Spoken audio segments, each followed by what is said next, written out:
ውስጡ የሚመላለሰው በጭንቅላቱ በልቡ የሚመላለሰው ነገር ወደ ፖዚቲቭ ነገር ቀይሮ መጀመሪያ ከራሱ ጋር መታረቅ ያልቻለ ሰው ከሁለተኛ ሰው ከጎረቤቱ ከማህበረሰቡ ከሀገሩ ጋር ሰላም ሊኖረው አይችልም። waan keessa namaatti deddeebi'a mataa namaa keessa deddeebi'a onnee namaa keessa deddeebi'ee nama jeequ gara waan nagaatti fidanii yoo ufiitiin ufitti araaramuu hin dandeenye gara nama lamaa dabarsuu dhiisi ollaa fi biyyaatti illee dabarsanii waan tokko araara wanni jedhamu hin jiru hin dandahamu jedha jechuudha. Kuni waraana Itoophiyaa guddicha jechuudha. Poolisii Itoophiyaa tan jedhaman san keessa isaan tokko warra Itoophiyaaf lubbuu teenya ni kennina jedhan san isaan keessaa nama tokko yeroo ammaa kana waan hedduu miidiyaa Habashaati fi miidiyaa mootummaa miidiyaa nama kamiitu uwwisee jiru namichi kun jechuudha. Kun kan dubbatame guyyaa kaleessa walgayii geggeeffame irratti jechuudha. Biyyi keenya maalirra akka jirtu har'a gaamee warri kalee xiinxalaa siyaasaa Jawaar Mohammad irratti duulaa ture har'a maal jedha. Kuni waraana Itoophiyaa guddicha jechuudha. Sigalee kan amma dubbii kana dubbatee jiru. Miidiyaa hunda goolee jira. Miidiyaa hunda uffisee jira jechuudha. Wal harkaa fuudhamaa jira jechuudha. Jechi kuni viidiyoon isaa dheeraadha. Isiniin dhageessisa daawwattoota keenya gara afaan Oromootti deebisee namoota afaan Oromoo hin beekneef hanga tokko irraa hiikeetiin dubbii ijoo keessaa fuudhee waan isin fayyada isinitti hima. Baga irra deebiin gara chaanaala keenyaa dhuftan namoonni haaraa taatan subscribe godhaa. Akkasumallee viidiyoon akka namoota hedduu bira geessuuf like share waliif godhuu hin dagatina daawwattootaaf kabajamtoota Oromoo. warreen xiinxalaa siyaasaa Jawaar Siraaj Mohammad irratti duulaa ture deebii guddaa as keessaanii argata. Waa'ee biyya irratti biyyi keenya maalirra akka jirtu Jawaar maaliin akka ibsee መጀመሪያ ከራሱ ጋር መታረቅ ያልቻለ ሰው ከሁለተኛ ሰው ከጎረቤቱ ከማህበረሰቡ ከሀገሩ ጋር ሰላም ሊኖረው አይችልም። ከዛ ፖዚቲቭ ነገሩን ይዞ ከመጣ በኋላ ወደ መድረክ ከሌላው ጋር መወያየት የሚያስፈልግ ይመስለኛል። Kanaafuu jalqaba irratti mataa ufiitiin mari'atamuu qaba. Mataa ufiitiin ufiitti araaramuu qabanii sana boodaan gara madarakatti eega waan gaarii argitee ufuma keetii waan gaarii ofirratti argite gara madarakii yookaan gara gulantaa itti aanutti fiddee sana boodaan gara biyyaa fiddee gara araara biyyaatii fi ollaatti fiiguu dandeessaa jechuutti jira jechuudha. Daawwattoota keenya ajaa'iba kun waanuma xiinxalaan siyaasaa yeroo hedduu irra deddeebiin dubbataa jiru. Ani akkasumatti fakkaataa jedha. Warreen afaan አማራ ሂምቤን ለጅቹዳ ሰልቦዋትን ስኒት መገገባብሴቲ ስለዚህ ብሔራዊ ምክክሩ ወሳኝ ነው ለኛ ወሳኝ ነው። አሁን ኢትዮጵያ ህዝብ ቆም ብሎ ማሰብ ያለበት የሚመስለኝ Kanaafuu beeraawii nuuf hedduu barbaachisaadha hedduu nu fayyada nuti ummanni Itoophiyaa yeroon dhaabbannee itti yaannu yookaan dhaabbannee yeroon sammuu teenyattiin haasonnu amma jechuutti jira waraana Itoophiyaati hin dagatina. በዚህ በአንደኛ ክፍለ ዘመን ምናልባት ጥቂት ዓለም ላይ ካሉት ህዝቦች እርስ በራሳችን የምንዋጋው በጣም በሚያሳዝን ሁኔታ አንዷ ኢትዮጵያ ነው።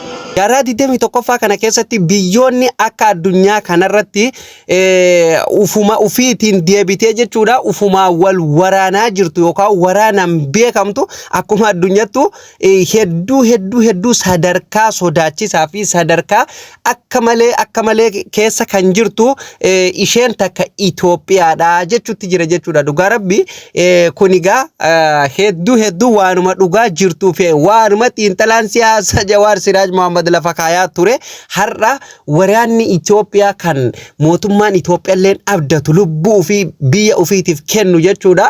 Har'a roorroon hammaattee biyyi tun kufaatii isiin keessa jirtu arganii jechuudha. Gadi bayanii walgayii mootummaa guddoo irratti haala kanaan dubbataa jiran jechuudha. Maal jettamee isin kana? በአንደኛ ክፍለ ዘመን ይሄ ሳይሆን ቁጭ ብሎ ተወዳድሮ ተፎካክሮ በሰላማዊ መንገድ ትውልድን ወደ የሚያነስ ትምህርት ወደሚገኝበት ነገር ትውልዱን መምራት ነው እንጂ ስለተማርን ብቻ ወይም ፖለቲካ ፓርቲ ስለመሰረትን ወይም ደግሞ የሆነ ኢንስቲትዩሽን ስለፈጠርን ብቻ ሀገር የሚትቀጥል አይሆንም።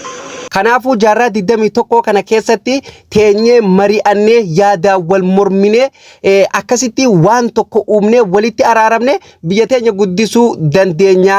Akkasumallee biyyi immoo kan itti fufuu dandeessu paartii siyaasaa takka uumnee fi akkasumallee instituushinii tokko qofa uumneef biyya itti fufsiisuu hin dandeenyu. Biyya kan itti fufsiisuu dandeenyu teenyee mari'atuun akkasumallee yaada wal wal mormuun kan biyyi itti fufamuu dandeessu jechuutti jira jechuudha. Kunigaa waanuma yeroo dheeraa Oromoonis iyyaa turte sabaaf sablammiin mootummaa kanatti iyyaa turan jechuudha. Wanni irraa waraanni Itoophiyaa rooroon hammaannan biyyi kufaatiif qileerra geenyan haala kanaan gadi banii jabaannan akkanatti dubbatan kun jechuudha. Haasaa firii qabdu, haasaa dhama qabdu jechuudha. አባቶቻችን እስከ ዛሬ እስከ እኔ እድሜ ድረስ ያለው እኔ እንኳን በዚህ እድሜ የቀረኝ መንደር ያለ አይመስልኝም። ብዙ ቦታ ሄጄ አይቼዋለሁ። ኢትዮጵያ የሚባል በቃል ከሚነገር ወይም ፊደሉ ከሚቆጠር በላይ አጥንቴ ደሜ ውስጥ ያለው ኢትዮጵያ የምትባል ጽሑፍ ነው። abbootiin keenya jalqabarraa kaasanii hanga har'atti kan nu guddisaniif kan nu barsiisanii kan sadarkaa tanarraan nu gayan ani yoo xiqqaate biyyoota Itoophiyaa tana hunda keessa deemeetiin jira. Garuu hanga deemu kana hunda keessa baay'ina namootaatii fi biyyoota kanaatiin caalaa wanni dhiigaa fi lafee tiyya keessatti barreeffamee jiru maqaa Itoophiyaa jettu sanii jechuu jira jechuudha. Ajaa'iba dhugaa rabbi argitanii nama akkanatti biyya ofii jaallatu jira laal. Dhugaa barra jechuun kan amma qeeqa waan biraatiif osoo hin taane haasatu haasaa dhama qabduu fi haasaa sabaaf sablammiin ittiin qabsaa turee fi sabaaf sablammoonni gaafataa jiran yeroo ammaa kana Oromoo dabalateetii jechuudha. Mootummaan yoo dhugumatti haqlii qabaate yoo dhugumatti biyya tanaaf kan yaadu ta'e haasaan kun hedduu akka fayyadu abdiin qaba akka hojiirralletti oolfamu abdiin qaba jechuudha. ለዚህኛ መስዋዕትነት የምንከፍለው ኢትዮጵያ ሕዝብ መስዋዕትነት የሚከፍለው ቁጭ ብሎ መነጋገር ባለመቻል ስለሆነ ይሄ ነገር ወደ ህሊና ተመልሶ ቁጭ ብሎ መነጋገር የሚሆነውን ማድረግ ነው። እዚህ ብቻ አይደለም ደማችን የሚፈሰው የሰው ሀገር ደንም ደም እናፈሳለን። እናንተ በምትልኩን በምትሰጡን ትእዛዝ መሰረት ስለዚህ እኛ ከዚህ በኋላ እኛም ህዝባችንም እንዲበጠበጥ ደሙ እንዲፈስ እንድንሰዋ አንፈልግም። ቁጭ ብላችሁ ተወያዩ እና ችግራችሁን ዋው አሜዚንግ dhugaa rabbi haasaan namicha kana akka malee na gammachiiste. Ani saba kamiirraa yoo ta'e namni goonni namni jagni ifaa bilisummaan waan takka ifaan ifatti daayirektii bahee dubbatu an hedduu na gammachiisa jechuudha. Amma wanni inni jedhaa jiru gara afaan Oromootti nuti Itoophiyaan dhiiga biyya keessa qofaa miti kan dhiiga wal gannaqaa jirru biyya ambatti biyya keenya dhiisii biyya ambatti illee deemnetii dhiiga walii wal gannaquu jirraa jedha laal. Dhiiga walii akkamitti yoo jettani ajaja nu itti kennineen yookaan ajaja nu walitti kenninuun namoonni Itoophiyaa tan kan biyya ambaa deemanillee dhiiga walii wal gannaqaa jiranii je. Ajaa'iba dhugaa rabbi kun dhugaa miti. Keessaafuu ijoolleen biyya Arabaa maalitti akka jirtan ni beekama jechuudha. Viidiyoon kun dhugamoo dhugaa miti jettan warreen amma yeroo ammaa kana biyya keessaafuu biyya Arabaa keessallee biyya Saawud Arabiyaa keessatti dhiiga ilmi namaa akkuma Itoophiyaatti wal gannaqu sanitti astillee wal gannaqaa jira. Diina nutti kofalchiisaa jira jechuudha. Sababuma paartiin bilisiginnalleen ajaja warra isaan deeggarutti kennurraa kan ka'ee fi warri paartii biraalleen jechuudha jibbiisa mootummaarraa qabuun warreen mootummaa deeggaranii fi paartii siyaasaa deeggaran haala isaan itti biyya Saawud Arabiyaa keessatti keessaafuu jechuudha itti wali jiranii hedduu kan nama saalfachiisuu fi kan ufitti nama qaanessuu fi biyyuma Itoophiyaa jedhamtu sanuu himatuun hanga nama saalfachiisu keessa jirraa jechuudha. Kuni dhuguma lafa jiru. Biyya keenyatti illee dhiigni akkamitti akka jigaa jiru waliin argaa jirra. Afaan isarraa dhagaa jirtan jechuudha. Dhiigni biyyatti nu gadi wal gannaqaa jiru hanqateeti biyya ambatti illee deemnee dhiiga wal gannaqaa jirraa je. Sababni isaa waan ergaa nu itti kennine ergaa asirraa fudhataniini achitti illee biyya namatti deemanii dhiiga wal gannaqaa jiranii je. Maaliboo dhiirri kanatti dhugaa baaftee dubbattu? Dhugaa rabbi dhiirti kana dhugaa baaftee dubbattu maaliin jaabar numa dhalte kana haati dhugaa rabbi kuni dhiira akka Jawaar Mohaammed jechuudha. Itoophiyaa keessatti namni uf ta'ee successful ta'ee yaada ofii guututti yaada ofii baasee waan ofiiti yaada isaan baasee dubbatu ani hanga ammaa Itoophiyaa keessatti Jawaar Siraaj Mohaammed malee hin agarre dhugaa rabbi dhiira akka mucaa gurbaa kanaati jechuudha dhugaa. ለዚህ እያንዳንዱ የኢትዮጵያ ወታደር ድምጽ ነው። ለዚህ ብሔራዊ ምክክር ሁሉንም አስተዋጽኦ ማድረግ አለብን። ሁሉ ጊዜ እኔ ሲመጣ ሁሉም ነገር ይቀየር፣ እኔ ሲመጣ ሁሉም ነገር ቀይረን አዲስ ስርዓት እናመጣለን የሚባለው ነገር በዚህ ዘመን የሚያስከዳ አይመስለኝም። ቁጭ ብላችሁ በፖሊሲ በስትራቴጂ አጠቃላይ ኤክስኪዩቲቭ ኦርደር በሚባሉ ዋናውን በማይነካ አጥር ውስጥ ገብቶ እያስተካከሉ መወዳደር በዛ ለዚህ ስኬታማ መሆን እኛን ደግሞ ትረስ አድርጉን ከማንኛውም ጋር አትለጥፉን።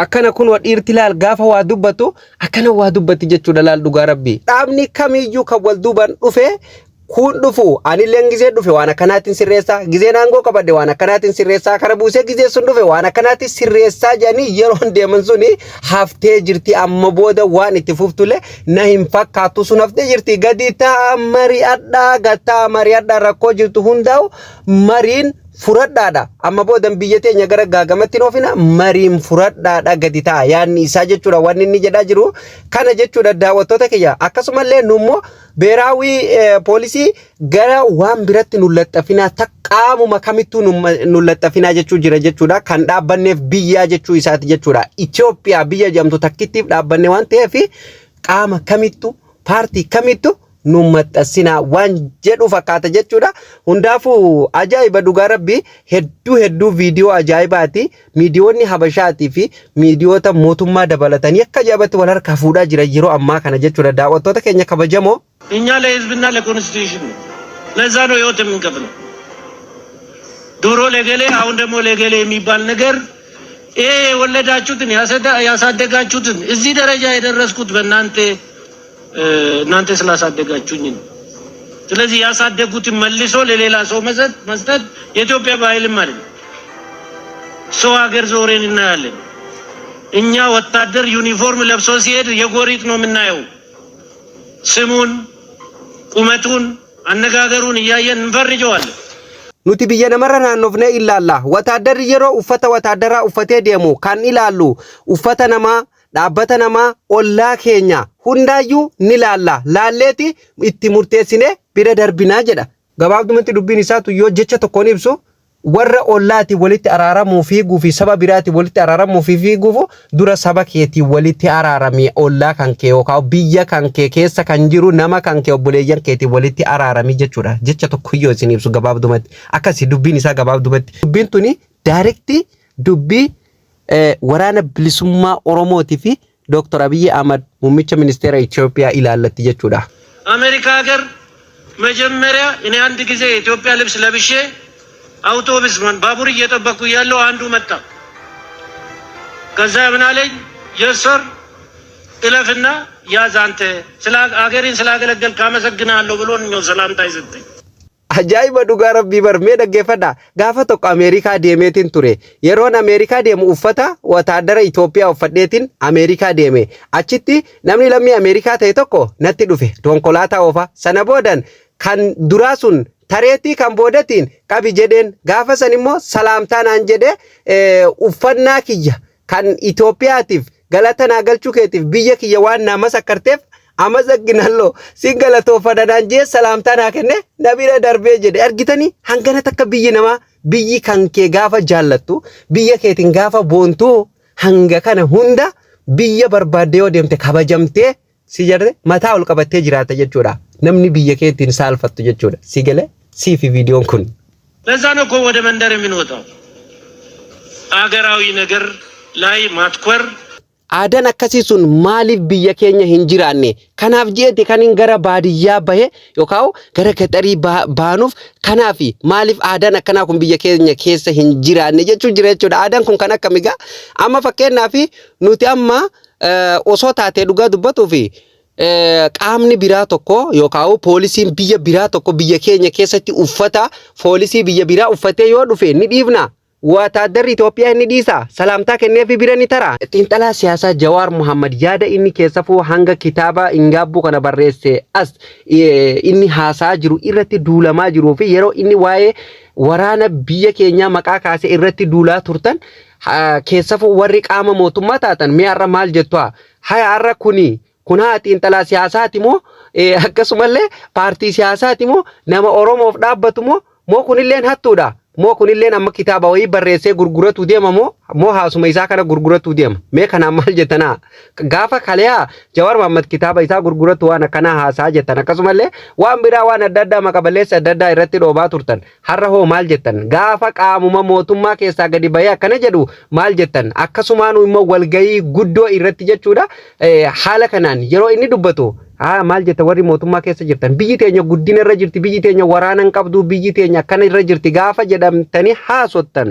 gadi baatanii hawaasa sobdan har'a immoo qaamni isinirraa ta'e gaafa qeeqa akkanaa kaasu gaafa waan kalee xiinxalaan siyaasaa haasawsan dhugoomsee qaamaan gadi bahee haala kanaan aangawoota mootummaa gurguddoota hanga abbaa murtii itti gaafatamaa abbaa murtii maraatu achi keessa jira jechuudha sigalee kun hundinuu taa'ee dhaggeeffataa jira harka rukuchisiisaa jira jechuudha haa gaafa kana maal jettan uflaala hundumaafu eenyu dhugaa dubbataa fi eenyu biyyaaf dhaabbataa jiraa fi dhugumatti eenyutu biyya tana qilee irraa deebisaa jiraa fi qileetti oofaa jira kan jedhu kana deebii isinumaaf hin dhiisa ni argattan jechuudha isinuu deebii isaati namuu inuma beeka osuma beeknu hubumaa waliin akka sareen jette jedhan sani irruma dibaa xiqqaa tafarii jedhe san irra dibaa gootaniituma irra darbaa jirtan malee jechuudha hundaafuu biyya keenya nagaa nuuf haa godhu waan biraa waan ni dubbatamu silaa hin jiru yaada keenya nu waan argame hundarrattu yaada keenya kennatuun dirqama jechuudha maaliif biyya keenya ni jaallanna ni kabanya biyyi keenya akka isiin diigamtuu fi akka isiin gara qilee deemtu akka isiin gara hamtuu deemtu yookaan gara waraanaatti jijjiiramtu namni barbaadu hin jiru seexaana yoo ta'e malee namni nageenya barbaadu hin jiru kanaaf biyya keenyatti nagaa nuuf haa buusu jechuu barbaanna egaan daawwattootaaf kabajamtoota Oromaan oduuleen keenya gaggabaaboon isaa eeggate kan guyyaa har'aa kana fakkaata jechuudha daawwattoota keenya guyyaa guyyaan oduulee waqtaawaa haala yeroo irratti Oromoof Oromiyaa keessatti deemtu kamiyyuu dhaga'uuf chaanaala Oromaan subscribe godhuun miseensa maatii keenyatti dabalamuu hin dagatina viidiyoo laayikii godhaa yaada keessan komentii jalannaaf barreessa viidiyoon har'aas marra goolabamaa sagantaa itti aanu namatti deebinutti nagaa ta'a.